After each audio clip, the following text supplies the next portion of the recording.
There is a single piece of metal in your engine that is under more stress than almost anything else. And if it fails, your engine is practically toast. It is called the connecting rod, or sometimes just the rod. Its job is simple but violent. It connects the piston, which is flying up and down, to the crankshaft, which is spinning round and round.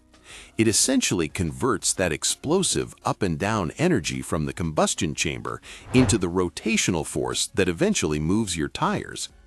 Because it has to withstand the massive pressure of thousands of explosions per minute, these rods are usually made from ultra-strong forged steel, or in some high-end racing applications, titanium.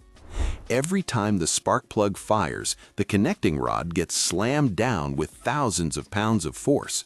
Over time, specifically after high mileage, the bearings that sit between the rod and the crankshaft can wear out. If you've ever heard a loud rhythmic knocking sound coming from an engine, that is the dreaded rod knock. It usually means the oil layer has failed and metal is banging against metal.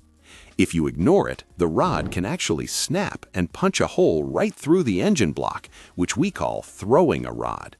That is why changing your oil regularly is not just a suggestion, it's the only thing keeping these rods happy and your car running.